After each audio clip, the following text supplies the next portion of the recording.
यहाँ उपस्थित सभी वरिष्ठ भाइयों और आदरणीय प्राचार्य महोदय, साथ ही यहाँ उपस्थित मेरे सभी प्यारे बच्चों, बेटियों और बेटों और सभी अतिथि, सभी को मेरा नमन और अभिनंदन है। सर्वप्रथम मैं आज यहाँ बताना चाहूँगी कि ये मेरा ही अच्छा भाग्य रहा होगा कि मैं आदरणीय महाजन सर जी की जो 25वीं पुण्यतिथि मनाई जा रही है उसमें मैं यहाँ पे उपस्थित हूँ। और उसी समय आदरणीय डॉक्टर गुप्ता जी का ये जो हमेशा मनाते आए हैं, सौभाग्य से ये डेट मिल गई और मैं यहाँ पे आप सबके सामने उपस्थित हूँ। आज हम सब एक शिक्षा के मंदिर में खड़े हुए हैं। शिक्षा के मंदिर में आप सब बैठे हैं। हमें मालूम है कि जिस मंदिर में हम सिर झुकाते हैं, एक भगवान का मंदिर होता है और एक शिक्षा का मंदिर होता है, जहाँ से अगर हम अच्छी तरह शिक्षा पाएं तो हम उन ऊंचाइयों को छूते हैं जिन ऊंचाइयों से आदमी अपनी जीवन की सारे लक्ष्य हासिल करता है। तो आज डॉक्टर श्री देवाराम महाजन स्वर्गीय एवं श्री जो यहाँ 25 वर्ष रह के जिन्होंने प्रधान अध्यापक का कार्य किया, कणेर जी की स्मृति में हम यहाँ सब एकत्रित हुए हैं। उनके व्यक्तित्व के और कृतित्व के बारे में आपको मैं कुछ जानकारियां देना चाह रही हूँ, जितनी मुझे कुछ पता चली और पता है। सबसे पहले मैं कहूँगी, व्यक्तित्व महान ढला नहीं, जैसे हिमालय हिला नहीं। देह भले हमारे बीच नहीं, स्मृतियां कभी मिटी नहीं। आप दोनों की देह हमारे बीच में नहीं है, लेकिन उनकी स्मृतियां हम क्यों मना रहे हैं? क्योंकि इनने इतने अच्छे कार्य किए और विद्यार्थियों को कितने आगे वो बढ़ाए, इसलिए हम उनको बहुत याद कर रहे हैं। श्री देवाराम महाजन की जिस दिन वो संसार उन्होंने छोड़ा, उसी समय यहाँ की समिति एक बन गई। उसी वर्ष उन्होंने तय किया कि हम, जिसमें श्री कणेर जी भी थे, कि हम हर वर्ष देवाराम महाजन जी की स्मृति में एक समारोह करेंगे, क्योंकि उनकी लोकप्रियता के साथ उन्होंने विद्यार्थियों को शिक्षा के लिए अपना जीवन किस तरह अर्पण किया। वो हिंदी के शिक्षक थे, हिंदी में पढ़ाते थे। देखिए, उनका मातृभाषा मराठी थी, लेकिन वो हिंदी शिक्षक थे, हिंदी में पढ़ाते थे। और अभी भाई ने बताया कि जब इस जो फैक्ट्री में बंगाली लोग होते थे या मराठी होते थे या कन्नड़ साउथ इंडियन होते थे, जिनको हिंदी नहीं आती थी, उनको भी वे हिंदी सिखाते थे। इसके साथ वे बहुत अच्छे कवि थे, बहुत अच्छे लेखक थे, नाटक किया करते थे, दिग्दर्शक थे। दिग्दर्शक का मतलब होता है दिशा दिखाने के लिए वे आगे बढ़ाते थे। और सबसे उनमें जो गुण बड़ा था, वे एक कुशल भजन गायक भी थे, रामचरितमानस पढ़ते थे।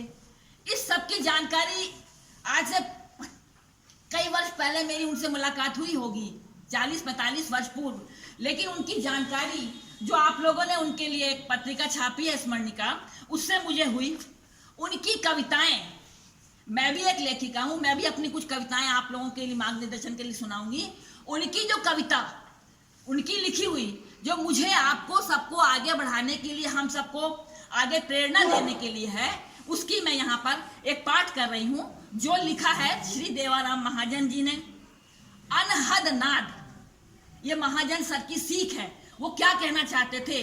जो इसी स्कूल में शिक्षक थे, उनका जब मंच पे आते थे तो सब चुपचाप देखते रह जाते थे। अभी मेरी बहन बता रही थी कि जब वो कक्षा में पढ़ाते थे तो जब कोई हंसने का पाठ आता था तो पूरी क्लास हंसते हंसते लोटपोट हो जाती थी। और जब कोई ऐसा सीन आता था कि जिसमें दुखी हो तो पूरी क्लास रोने लगती थी।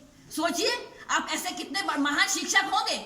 वो जब क्लास से बाहर जाते थे तो बच्चे चाहते थे कि नहीं, हमारे सर हमको और पढ़ाते रहे।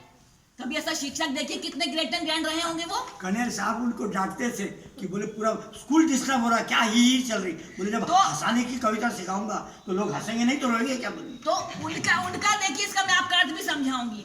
महाजन सर की कविता जो मुझे मिली, बुद्धि के क्षितिज पर अनंत अंतस के आकाश में अनहद नाद निरंतर बसता है। भ्रमित मन भूले राही की तरह कल्पना कानन की गिरी कंदराव में बरबस बावला मन भटकता है। इसका मतलब क्या हुआ कि हम लोग निरंतर भटकते रहते हैं, सही शिक्षा नहीं मिलती है, सही ज्ञान नहीं मिलता है। लेकिन हमें कैसे मिलेगा? पर क्या बिना प्रकाश के तम का सघन घन भी कभी तिरोहित होता है? अंधकार छाया हुआ है, बिल्कुल अंधकार में हम चल रहे हैं। अंधकार आपके सामने कैसा अंधकार होगा जब हम पढ़ेंगे नहीं तब, और जब पढ़ाई करेंगे तो हमें सब तरफ प्रकाश ही प्रकाश दिखेगा। तो ये कहते हैं अंधकार में अगर हमें शिक्षा मिलेगी तो हमें प्रकाश के रूप में मिलेगी और हम निरंतर आगे बढ़ेंगे। वो कहते थे, उनकी भाषा में, उनकी कविता पढ़ रही हूं मैं, प्रज्ञा चक्षु के प्राप्त होते ही, प्रज्ञा मतलब बुद्धि और चक्षु मतलब नेत्र। अगर हमें, आपको, जितने शिक्षक बंधु बैठे हैं या जो आपके शिक्षक हैं, अगर आपके बुद्धि में आपका ज्ञान डालेंगे और आप उसको ध्यान से सीखेंगे तो प्रज्ञा चक्षु के प्राप्त होते ही जटिलता जड़ चेतन की जितनी भी हो अनायास मानस पटल पर दूर हो जाती है।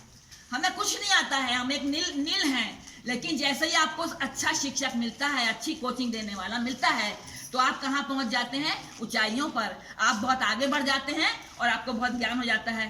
फिर किसी ध्यान, जब पूजा के बिना ही आत्मा का असर और अमर आनंद भूति में लगने लगता है और मानव जीवन सफल हो जाता है। मैंने अभी आपको बोला कि हम शिक्षा जहाँ प्राप्त करते हैं वहीं बैठे हैं, क्योंकि कर्णेर जी के और महाजन सर जी के बारे में सब लोगों ने बहुत बता चुके हैं। फिर भी ये बताना चाहूंगी कि जो श्री महाजन सर थे वो बहुत अच्छा गृहस्थ जीवन बिताते थे और सबको खुश करने की कला रखते थे हमेशा। उनकी पत्नी श्रीमती देवनाबाई, पुत्री सरोज और पुत्र रवि के लिए वे सदैव समर्पित रहे। उनको उन्होंने बहुत अच्छी उच्च शिक्षित किया। उनकी सादगी और संजीदगी, वो सादे भी रहते थे, संजीदगी मतलब गंभीरता, सीरियसनेस, तो दोनों को लोग बहुत पसंद करते थे। उसी से उन्होंने अपनी अलग जगाई। अलग मतलब देखिए, उन्होंने ऐसी ज्योति फैलाई कि आज उनको 25 वर्ष जाने के बाद भी हम सब यहाँ आपके शिक्षा मंदिर में बैठे हुए हैं और उनको याद कर रहे हैं। क्यों? क्योंकि उनमें ऐसे गुण थे जो विद्यार्थियों को वो हमेशा आगे बढ़ाते रहे। यहीं पर एक शिक्षिका थी जिनका नाम था सौ दुर्गावती राउत। उन्होंने उनके लिए लिखा था, क्या लिखा था महाजन सर के लिए? क्योंकि महाजन सर की हम याद कर रहे हैं तो उनकी बात बता रहे हैं। उनकी समकालीन शिक्षा ने लिखा था, दिलों को जीतने की कला उनमें थी, अपना बना लेने की क्षमता उनमें थी। बड़े बच्चे सभी के विचार सर के बन जाते थे और रोतों को हंसाने की आदत उनकी थी। आप इमेजिन करिए, जब हमारे सामने से शिक्षक मिलते हैं, इतने अच्छे शिक्षक, तो हम लोग सब बदल जाते हैं। हिंदी के प्रकांड विद्वान थे वे, शब्दों का असीम भंडार थे वे, अनोखी भाषा शैली थी उनकी और भाषा के तो महान ज्ञाता थे वे। अरे स्वर्ण अक्षरों में अपना नाम लिखा गए हैं। What do you understand with स्वर्ण अक्षर? स्वर्ण अक्षर मतलब होता है कि जिनको हम स्वर्ण मतलब सोना, जिनको हम दिल से मन से याद करें, सदा याद करें। कोई अक्षर स्वर्ण के नहीं बन जाते हैं, लेकिन उनकी यादें स्वर्णिम हो जाती हैं, जिनको हम हमेशा याद करते हैं। स्वर्ण अक्षरों में अपना नाम लिखा गए और जीने की कला हमको सिखा गए। उनको जीने की कला कैसे सिखाए भी आगे बताती हूँ मैं। शत शत नमन है उनको हम सबका, शाला इतिहास में वे अमर हो गए। क्यों अमर हो गए? क्योंकि उन्होंने इतनी अच्छी बातें सिखाई कि हम सब उनकी बातें याद करते करते आज भी गर्वित होते हैं, हर्षित होते हैं और उनके समर्पित को याद करके हम उनको आंखों में आंसू भी लाते हैं, क्योंकि उतने अच्छे थे वे। श्री कर्णेर जी के बारे में अभी बताया डॉक्टर साहब ने कि किस तरह उनकी शिक्षा का देखिए। उनकी श्री कर्णेर जी यहाँ 1970 से 95 तक 25 वर्ष प्रधान अध्यापक रहे। उसके बाद वो चले गए रिटायर होके। उनका बड़ा डिसीजन देखिए, वो बीमार होने के बाद क्या लेते हैं कि मेरी देह दान का मतलब होता है मर जाने के बाद, जब मेडिकल में आप कभी बड़े होकर जाओगे तो मेडिकल शिक्षा पाने के लिए पूरे शरीर, वहां जब किसी का हाथ, किसी का पैर, किसी का बॉडी को जब शिक्षा करते हैं तब आप प्रॉपर डॉक्टर बनोगे। डिसेक्शन बोला जाता है।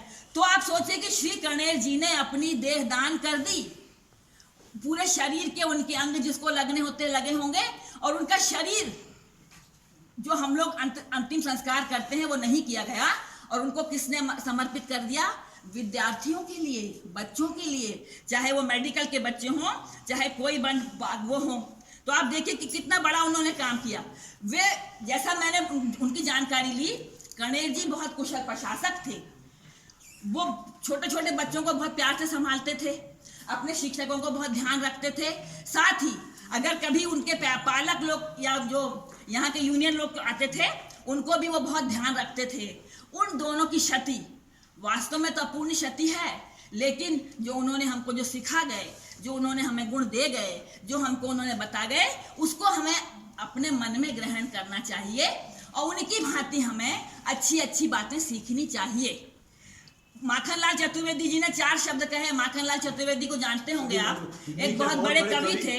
उन्होंने ऐसे लोगों के बारे में जो बहुत अच्छे लोग होते हैं, चले जाते हैं, तो क्या कहते हैं, जो अडिग रहता अड़ा तूफान में बरसात में, टूट जाता है वही तारा उस शरद की रात में, मुक्त जीवन को प्रगति द्वंद के संघात में, फूल कांटों से खिला था, मैसेज पर मुरझा गया, छोड़ के जब हमको वो चला गया। हम सब उनकी याद करते हैं।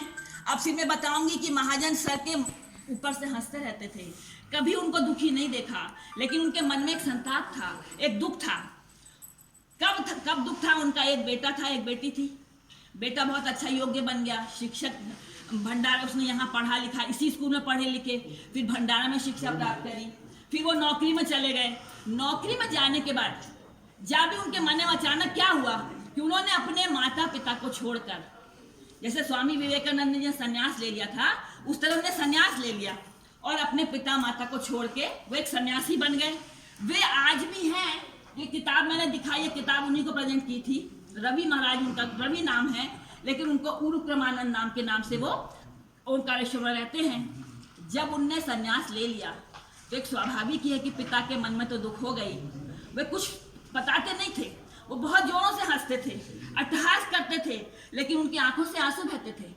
मेरे को ये क्षण याद है, जो मैंने अभी बताया कि मैंने उन पर कहानी लिखी। ये मेरे जीजा जी है, वो मेरी बहन है, इनके सब आप सब उनके परिचित थे, पक्के दोस्त थे। उनके बारे में जब मुझे लिखा तो मुझे कुछ समझ में नहीं आया। वो अस्पताल में भर्ती थे, मैं क्या करूं, कैसे मिलूं। तो उनके लिए केवल मैंने एक कहानी लिखी। मेरी कहानी की किताब का नाम है लौट आओ तुम। मन में विषाद भरा तूफान था, होठों पर खेलती थी, मन में विषाद भरा तूफान, होठों पर खेलती थी मुस्कान। क्या कहूं उस मनस्वी को, बनता रहा सबसे अनजान। सब लोग समझाते थे कि अगर आपके बेटे ने संन्यास ले लिया है तो वो आपका परिवार तो 7 वर्ष के लिए वो हो गया, मतलब भगवान को सब लोग मानने लगेंगे। लेकिन उनकी कहने का, उनके मन का दुख तो दूर जाता नहीं था। लेकिन मेरी कहानी जो मैंने लिखी उनके लिए, मेरी कहानी में लौट आओ तुम। हम बच्चे, आप बच्चे, हम भी किसी के बच्चे हैं, आप भी किसी के बच्चे हैं। हम सब अपने माता पिता को कम से कम जो हमें पालते हैं उन पर हमें ध्यान देना ही होगा। तो मेरी कहानी में मैंने एक बात लिखी थी, लौट आओ तुम। उन क्रमानंद जो तो सन्यासी बन गए तो लौट के आएंगे नहीं। वो बड़े बड़े भाषण देते हैं, बड़ी बड़ी जगह जाते हैं, बड़े बड़े सबको बताते हैं। लेकिन मैंने उनको कहानी में लिखा था कि आप जब दूसरों को शिक्षा देते हो, दूसरों को सिखाते हो, तो तुम्हारे माता पिता वो किसके हवाले छोड़ गए हो? जिन्होंने तुमको पाला, जो दुखी हैं, उनको तुम अपने पास लाके कम से कम उनकी भी सेवा करो तो तुम्हारा कुछ भला होगा। इस तरह मैं स्वयं भी कुछ विद्यालयों में शिक्षिका रही हूँ और मुझे भी इसका पूरा अनुभव है। मेरी कुछ कहानियां हैं, दूध के दांत, मैंने जो लिखा, एक बंद लिफाफों का रहस्य, नेशनल लेवल पर पुरस्कृत भी हुई है, क्योंकि मैं बच्चों पे भी लिखती हूँ, बच्चों की मनोवैज्ञानिक जो धारणाएं होती हैं उस पर भी लिखती हूँ। और हमेशा ऐसा काम करना चाहिए कि हम बच्चों को आगे किस तरह आगे बढ़ें। अब मैं आपके लिए थोड़ी सी सीख देनी चाहूंगी। Always use 3 Ds in your life. 3 Ds मतलब होता है always 3 Ds। Right direction, direction है ना, मालूम है? Right dedication and right devotion. 3 Ds follow always in your life. Right direction, आपको आपके विद्यालय में बैठे हैं, आपकी प्राचार्य महोदय, आपके बड़े जितने लोग बैठे हैं, जितने शिक्षक लोग हैं, ये आपको डायरेक्शन दे रहे हैं, आपको दिशा बता रहे हैं। आप किस दिशा में योग्य बन सकते हो, डॉक्टर बन सकते हो डॉक्टर बनो, वकील बन सकते हो वकील बनो, शिक्षक बन सकते हो शिक्षक बनो।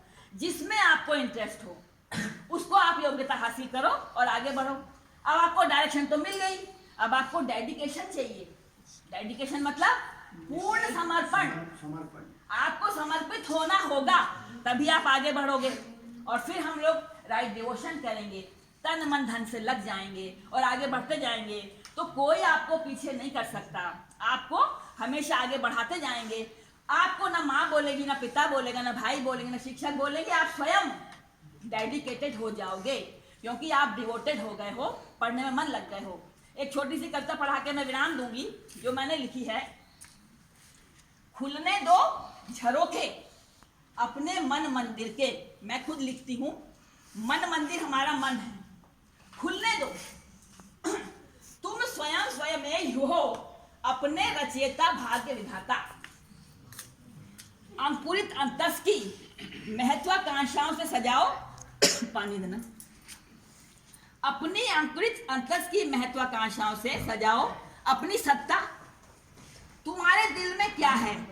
हमारी बेटियां हो चाहे बेटे हों, आपको क्या बनना है पहले ही तय कर लो। किसी की रास्ता मत देखो कि हमको वो कह रहा है कि वो बनाना। तुमको जिसमें इंटरेस्ट हो वो बढ़ो।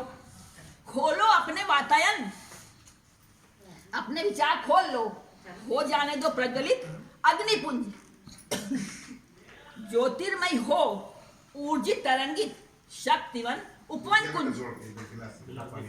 शीतल बयारे चले सुगंधित सुरभित विचारों की। आपके विचार कैसे हो? अच्छे हों। अविरल प्रवाहित हो ज्ञान प्रज्ञा विवेक निराली धारा की। हमारे विवेक जगे। सब लोग यहाँ देखिए, कोई जरूरत नहीं उधर देखने का। यू टेक और care of me only. Don't, मुझे किसी की चिंता मत करिए, मुझे देखिए, समझिए। अंतर मन के झंझावतों को, हमें कभी लगता कि यार मैं डॉक्टर बनूं, कि मैं इंजीनियर बनूं, कि मैं पढ़ पाऊंगा कि नहीं, मुझे गणित नहीं आता, मुझे अंग्रेजी नहीं आता।